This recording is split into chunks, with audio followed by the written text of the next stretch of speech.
aujourd'hui on se retrouve dans le 4e épisode de cette petite série et aujourd'hui je vais vous montrer comment réaliser ce croissant aux fruits rouges et au chocolat. Donc j'espère que ce tuto va vous plaire et c'est parti!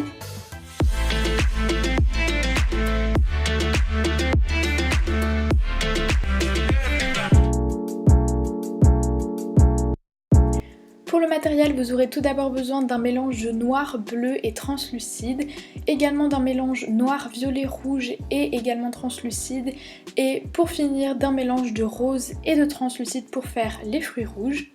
Vous aurez également besoin d'un coulis au chocolat, donc Fimo liquide plus Fimo chocolat. Également de plein d'outils, donc aiguilles, outils en silicone, dotting tool, lame, scalpel, des pinceaux pour les pastels, voilà, plein d'outils pour sculpter.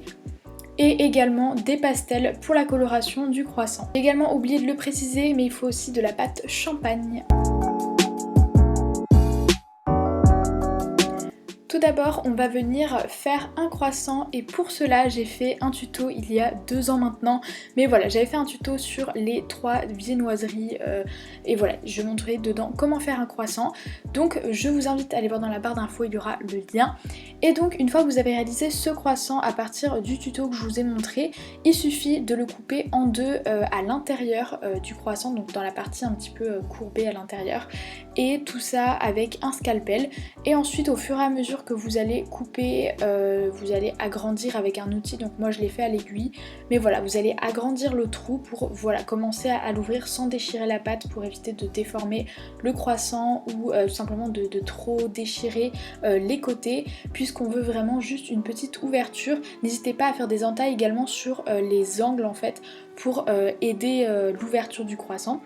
Et ensuite on va venir donner une petite texture à l'intérieur, donc pas la peine de faire une texture très très profonde puisque on aura des fruits en fait à l'intérieur, mais juste au bord du croissant et également en haut évidemment, hein, sur toutes les parties qu'on risque de voir en fait à la fin. Et ensuite on va venir faire les fruits, donc là très très simple, on va d'abord faire des myrtilles et pour cela il suffit de prendre le mélange de bleu, noir et translucide et de faire un boudin très fin dans lequel on va venir couper plein de petits morceaux, donc à peu près de la même taille, et ensuite on va venir les former en forme de petites billes qu'on va venir ensuite texturer pour donner des petites myrtilles miniatures, donc pas besoin d'être extrêmement précis puisque c'est vraiment tout petit, mais voilà, vous faites avec vos doigts des petites billes de pâte et ensuite vous allez venir les piquer sur une aiguille pour pouvoir les maintenir et les sculpter plus facilement. Et ensuite pour faire une myrtille, c'est très simple, vous prenez un scalpel et vous allez venir un petit peu écraser la partie qui est piquée en fait, je sais pas trop comment expliquer, mais l'extrémité là où il y aura le petit trou qui est formé par l'aiguille, on va venir coller la pâte contre l'aiguille et ça va donner une sorte de petite texture autour en fait du petit trou qui va permettre de donner cet effet de myrtille. Pour les framboises et les mûres, j'avais fait une vidéo sur le tuto des pancakes où je vous montrais comment j'ai réalisé ce moule en pâte siligone. Donc c'est un moule que j'ai fait à partir d'une framboise que j'ai sculptée à la main et c'est justement dans cette vidéo que je vous montre comment faire. Donc voilà, je voulais pas remontrer parce que j'utilise vraiment très souvent dans les tutos et ça sert à rien de remontrer à chaque fois la même chose, surtout que c'est vraiment très très simple. Donc voilà, je fais plein de petites mûres et de petites framboises que je vais ensuite retirer du moule, donc très délicatement à l'aide d'une aiguille pour pas les déformer parce que comme vous pouvez le voir c'est vraiment très très fragile et c'est vraiment très détaillé, donc il faut faire attention de pas trop les aplatir. Et ensuite je viens mettre du coulis au chocolat à l'intérieur, donc d'une part pour le côté vraiment gourmand, mais également pour pouvoir permettre aux petits fruits rouges de tenir bien à l'intérieur et de ne pas bouger après cuisson.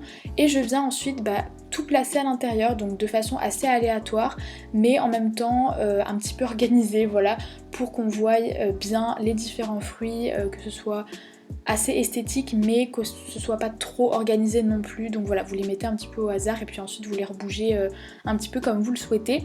Si vous voulez accrocher la création, évidemment n'hésitez pas à mettre une tige à œil ou un piton comme moi. Et pour finir, j'avais envie de rajouter un détail supplémentaire et de mettre du coulis en zigzag au-dessus du croissant pour rappeler ce côté gourmand au chocolat. Et vraiment j'aime énormément faire ça au-dessus des croissants, donc voilà, je pense que je vais faire ça plus souvent pour voilà, donner ce côté vraiment chocolat chocolaté que j'aime beaucoup. Et donc voilà, la création est terminée, j'espère qu'elle vous aura plu. N'hésitez pas à me donner votre avis dans les commentaires et à me taguer si jamais vous refaites cette création. Et voilà, en tout cas je vous fais plein de gros bisous et je vous dis à la prochaine. Bye tout le monde.